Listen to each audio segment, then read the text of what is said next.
So I am joined today by Lina Kennedy. She's the president and CEO of Alexandria Professional, a worldwide leader in body sugaring epilation.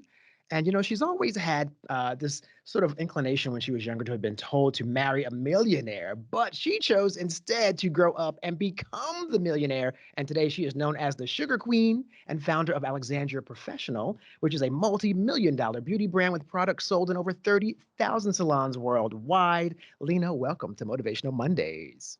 Thank you, Corey. I'm really glad to be here. Took a hot minute to get us going, but here we are. Yes, it took a minute. We were working out some technical details to get this off the ground. Of course, this is one of our first video podcasts, as I mentioned. We're audio I'm before. honored. Yes, First you one. are indeed. And I would love to, before we get into your background, which is so fascinating with the adversity that you've gone through to get to where you are today, I do have to ask, what is body sugaring epilation? The most natural, healthy, effective form of permanent reduction hair removal. I can sit here, we could do this whole bloody podcast just on that because we just finished all of our new information. I'm going to be approaching the psoriasis and eczema societies Mm. because everything that I created for hair removal and ingrown hairs, and forgive me, Corey, but I also dealt with a lot of black men from Buffalo when I first started 30 years ago, and they loved me because their skin, I was actually able to start getting rid of their ingrown hairs. Ingrown But hair? I Yes, yes, yes. Huge, huge, huge. So everything that I created for that ended up naturally defaulting into really becoming one of the healthiest skin conditioning programs ever. So much so, I got before and after pictures of all ages, including a child of people who suffered from eczema or psoriasis, and we clear the skin. Like, I have so much information, it's crazy. Wow. Well, I suffered from that as a child. I had psoriasis, well, until I was about 15. So I had all like the scaliness, the dry Yeah. patches, and it was just so hard to kind of manage that because it's itchy. So it's already tough Yeah. being a And teenager, then let alone sometimes do it's that. so thick and dry that it breaks Hmm. and weeps. Like I have bazillion stories. But anyway, Yeah. I'm really proud of everything we created. In fact, we're working on a new 3D animated video. It's a medical science video that will show everything that's in my head so Mm. that we can show it to the medical industry. Because, if you're not like drugs and things, people tend, like from the medical industry, tend to just like poo-poo you. Yeah. Yeah. So I want to show, like, I know my stuff, and Hmm. just I Well, want to share it with people. I mean, Yeah. obviously, you know your stuff. 30,000 salons across the world. Clearly, you're doing something right. But I will say, again, you getting to that point is a Ah, very, very another story. story. Yeah, it's a very it's a story of triumph over adversity. But I do want to talk about that because you mentioned that you came from a family of dysfunction. Um, As so uh, many of us do, right? I'm one in a bazillion stories. It's just yes. that I got the opportunity to share. Mhm. No, absolutely. So, and I'm glad you are because many people will identify with that. So, a Mm, dysfunctional family coming from poverty as well. You mm. also mentioned being so Alcoholism, yes, sexual abuse, yes, the all sexual of it. abuse. I mean, quite a lot. And you survived through what you call your inner strength, but you also talk about something called the magic, or trusting in the magic of the moment. Oh, I'd love to ask you more if you could expand on what does it mean to trust in the magic of the moment when you're in such a difficult time of adversity? yeah. I feel like there's that part that I share in the beginning of the book that talks about a special gift I got. Mm. I swear to God, yes, I do. I swear that that gift is what has allowed me to be the person I am, to get through moment by moment and to believe. And if I could just continue to share that message, this is actually the first, other than writing the book, Corey, this is the first, that's why I'm so grateful to be here. And it's your first video. This is the first day of the change of my journey where it's supposed to be from now on. I want you to know how serious it is that we are here together, because I always knew I would get to share this. I can't tell people, hey, you should do this and this and this to become successful. I can share a lot of different things that work that you kind of need to master to get into. These are just, steps. But in the core of who we are, if I can help people understand, if they can take from me what I know to be true, what I went through, and let that be the anchor of their trust in themselves, who they are, my job will be done, right? Yeah. So here it is. Yeah, that's really important because so often people feel as though they're the only ones going through something. Like all the things you just mentioned, the dysfunction, the poverty, 100. the alcoholism. I mean, in my own family, I've experienced that. I mean, we didn't have poverty so much, but there was always, we could have had more, we could have done better, right? And so I think we Right. all can identify with so many of the things you're sharing, and it is important that people know they're not alone going through. That is such a key point. If everyone could remember that, one thing you just said is that if you're thinking something, if you're feeling something, you definitely are not the only person on this huge sphere of humanity feeling that. So there are other people going through things. And I think the Google world has opened up for us to actually start connecting in different realms of what people go through, right? Yes. So going back to that magic of the moment, when I had that gift when I was 7, and I lost my life for a moment, but Mm. they did bring me back. In that moment, when I had my experience, I won't go through all that right now, but the very last message, because I didn't want to come back. I cannot even be, I don't even know the words to describe how I felt. And I know a lot of people who have had their death experience and come back um, feel the same way. It's just so, you can't imagine it unless you're there, right? Mm. So I really didn't want to come back. And I remember when the hand set itself on my shoulder. Remember, I was only 7 years old. Set its hand on my, I remember feeling somebody, and that hand on my shoulder, and the voice was so beautiful and calm, but everything about being there is that way. And it just said, you have to go back. A Mm. lot of people are depending on you. Don't worry. You're never alone. We're always with you. Yeah. I remember that like it's crystal clear in my nerve endings today. So I want to give credit to where credit is due. I can't say, hey, Lina, you're so strong, this and that. I have that as my core strength. Mm. So then I take that as my truth. And then anything that happens, I'm still human. I still get, hot headed, and I'm known for that. I'm better than I've ever been, though. But it's You're here melting and out now. now. Like, forgive and forget Yeah. easier than most people. And, it's just in the moment, and it's never really personal. And I don't tell people F off. I might say, what a effing moment, Mm. but not never related to people. Yeah. It's just the moment. And I'm much, much better now.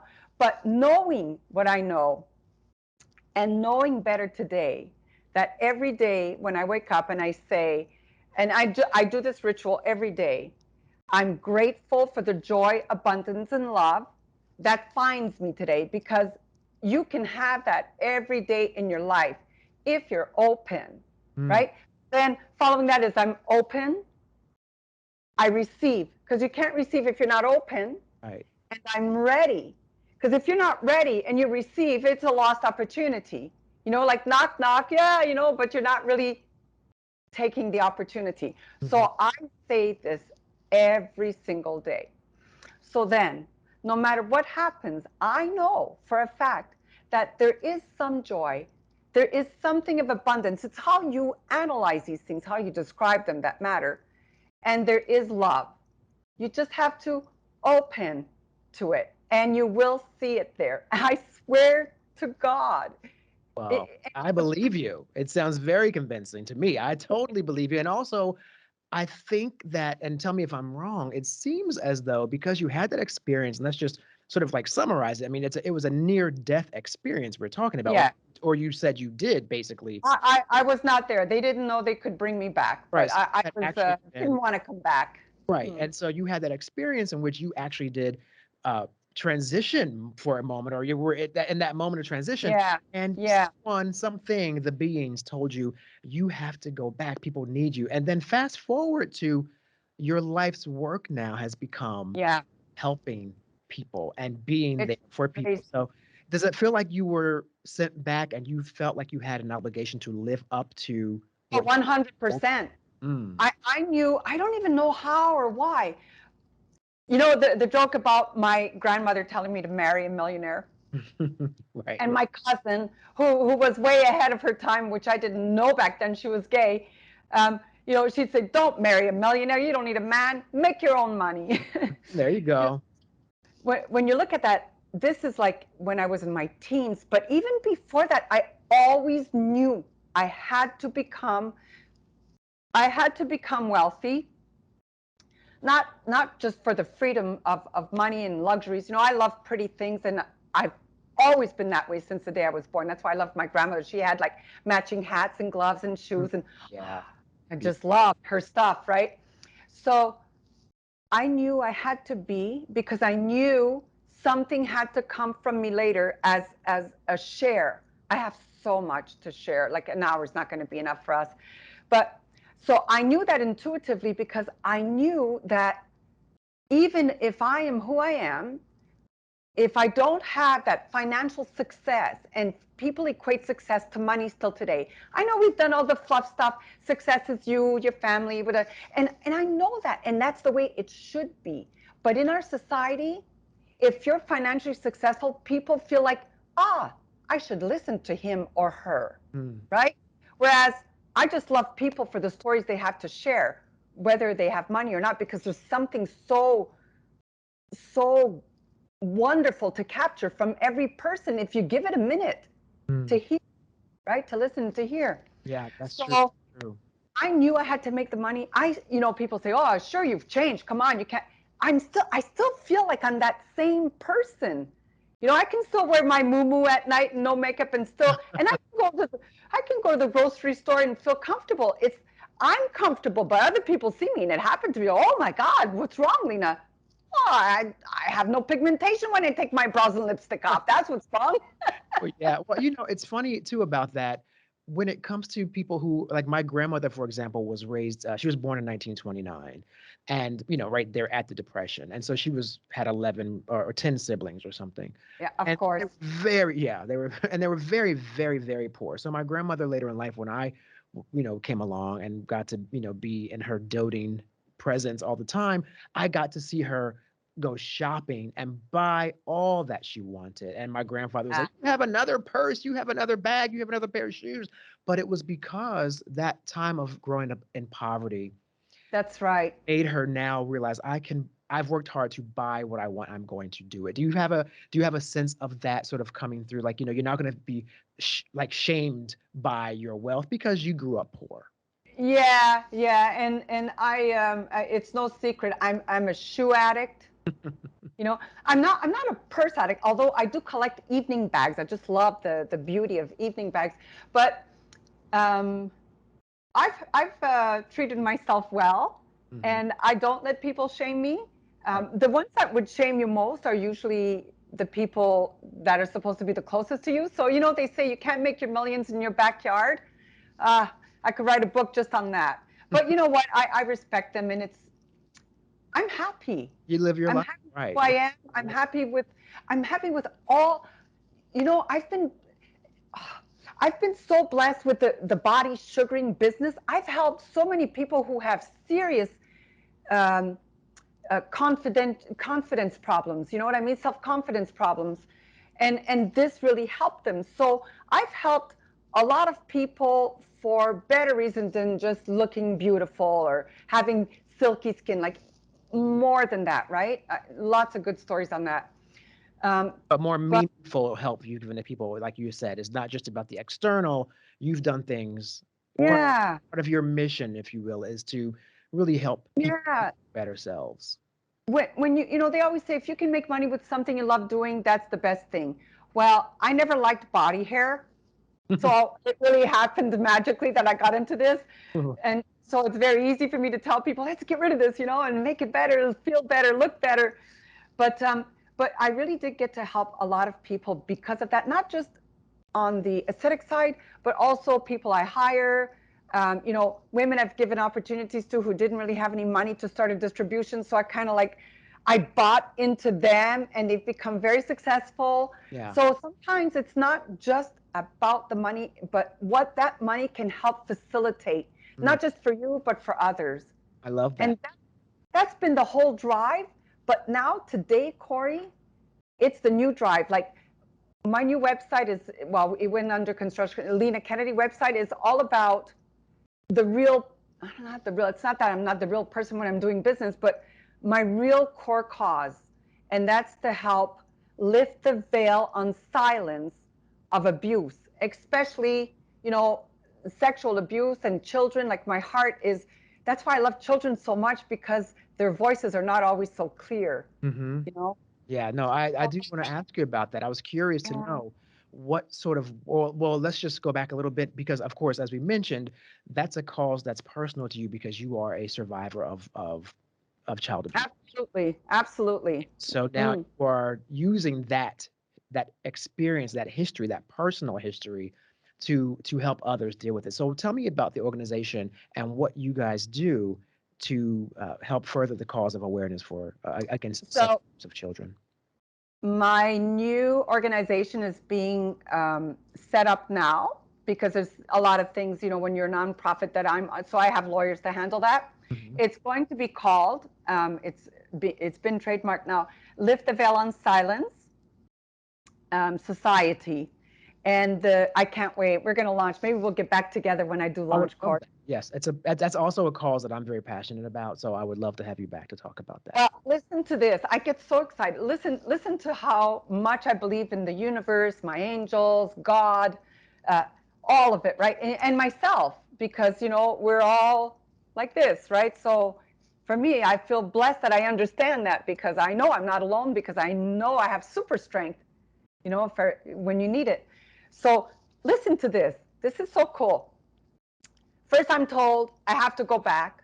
I'm not alone. A lot of people need you. What the hell does a 7-year-old do with it? What do you mean a lot of people need? Even when as a teenager, you never. Who's going to need me? Now I understand, because now I am connected worldwide, right? With our distributors, and then their practitioners and our educators. And I've traveled around and I've worked with everyone. I love everybody. So think of, and I remember when I used to go around neighborhoods and look in people's homes, when the windows are open, I didn't want to see the people, I want to see their decor. Right. And I remember feeling, I never want a white picket fence. I want the world to be my backyard, kind of like a modern gypsy. And then when I worked in Hungary, they're like, gypsy's not a good thing to say, because they were thieves and Yeah. but there's the romantic side of gypsies, a more like free spirited soul, Nomadic. right? You can live where you want, and yes. Yeah. And so I always looked at the the world as my backyard. And then when I got into this, look what I did. And with a kid with nothing, right? I created the world as my backyard to visit and play and work with. And even that, I thought, that's not the reason, but it's the base. I could feel, Mhm. it's like the base of what's coming is being set, the foundation. Everything has to be a solid foundation. You can, the same as our bodies, you could do all the face and liposuction and shit you want on your body. But if you don't take care of your core, it's going to be for nothing. It's just going to collapse on you anyway, Yeah. right? So everything, our thoughts, our bodies, our homes, our structures, our dreams have to have a foundation so Mhm. that you can solidly grow. And going this way is not always the best, because you can topple. When you solidify, here's your foundation, then you go here and you solidify. And then you go here and you solidify. And that's how you get a sustainable growth in your life, right? Right. So I did all that.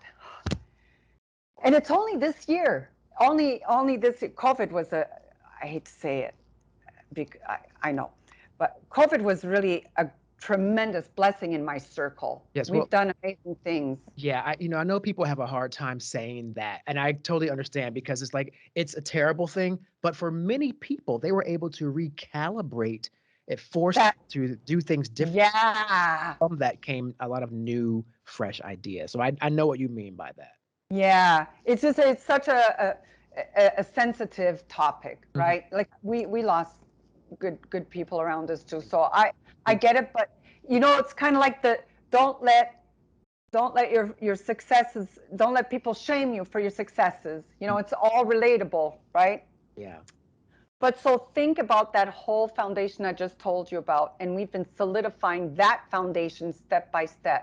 Mhm. And then this year, when we decided to go with the name Lift the Veil on Silence Society. It's a society is the key word here. I am going to tap into all my international contacts. So what I'm doing, I'm not saying, oh yeah, we're going to raise money. No, I'm not looking at that so much as creating, and I don't want to just blah, blah awareness. Mm. I want to be a part of that. And so I'm going to have a membership, kind of like the Masons things and the Shriners or the doctors when they signed their Hippocratic oath. Right. I'm creating a Hippocratic oath for Lift the Veil on Silence Society. The only way you become a member, excuse me, is by reading this and signing to it and abiding by it. That means if you become a member, and I'm coming after you, Mr. Corey, All right. this is Let's for see. women only.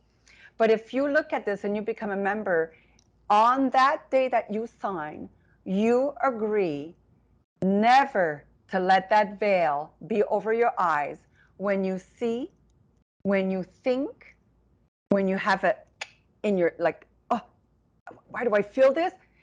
Anything like that. When you know, you see, you think, or you get that sixth sense, you will take appropriate actions. Mhm. It doesn't mean to go and accuse someone. No, we're going to figure this out together.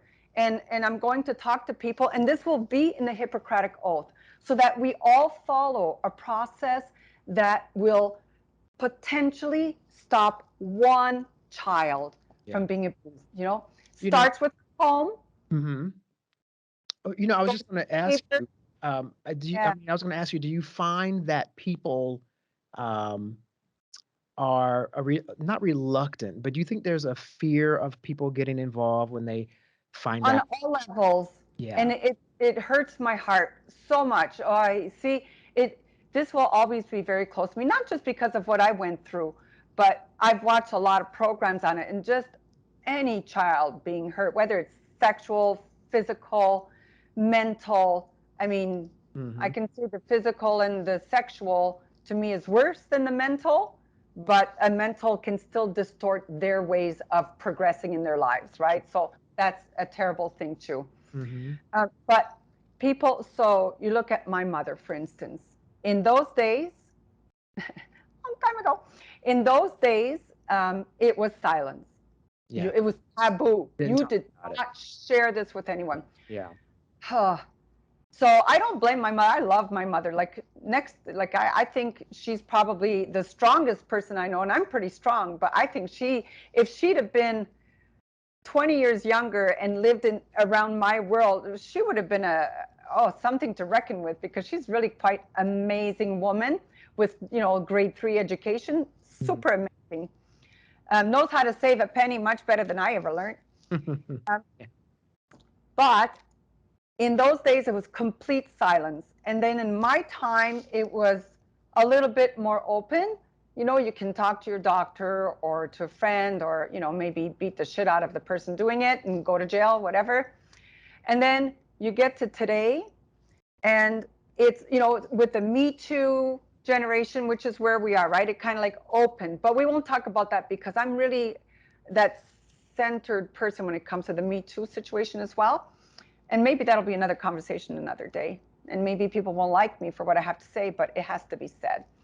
Um, so now we're at a point where people are saying, speak up, and we have um, more communities available. What do you call it? Like places we can call for help, right? Support. Yeah. More support in society. There's a lot more options there because it's no longer Like taboo. hotline numbers and things like that as well. So, and there's more, like, we can be discreet, if we think it's happening at the school, then you go see the director of the school, like, and if you think it's your neighbor, then maybe you speak to the, one of the people, or like, we have to find a way, or maybe it gets reported where they go incognito, nobody knows it's you. There's the worst thing you can do, if you think there's something, if you know there's something, then you, like, go talk to, get it out. But if you think, I think that's where most people fear. What if it's not? What if I'm, what if it's not true? Then there's a process that the people, like, I work with the Child Care Advocacy Center as well in Buffalo, and they have a process. If you think something's going on, there's a process they do without harming the people if they are innocent. So there's always a way. And then the ones that might fear because they might fear for their lives, maybe the person is really bad, you still have to do something. I mean, if you don't, then you're saying that child doesn't matter more than I matter. That's the wrong way to live to begin with.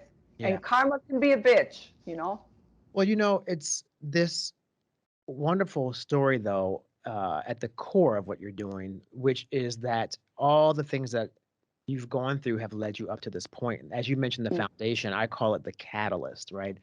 The That's great right. work you're doing now, the catalyst for that was you surviving an adverse situation, believing that there was still hope for tomorrow, and then you progressed further and further. And now all the work you've done is the foundation for this great advocacy work you're doing to protect children. And I want to ask you about another one of the things you advocate for the public as a mission, which is you want people to know that you can change your mind by changing your situation. And I would love to 100%. explain that more. Yeah, share with me what you mean by that. So I'm a firm believer, change your mind, change your situation. So, I have 3 children, 4 grandchildren, and my 3 children, 2 came from the same father. One at least, the mother is all together here. But they're so, I cannot believe how incredibly different they are. I have, you know, some people are just naturally inclined to think the negative all the time. You know that old thing, glass half full, half empty? To me, Mhm. I don't look at it that way. There's water in there. That's good. I get to use it. You know? Right, right. So it's not about half empty, half full. It's more about it's there for you to grab onto. Wonderful words of wisdom from Lina Kennedy, aka the Sugar Queen. And I'm so happy you joined me today. I love so much of your philosophy about how we approach life. And I think it's going to be really great and beneficial to all of our listeners. And it's an honor to talk to you today. And thank you for your time. Thank you. Thank you, Corey. Lovely.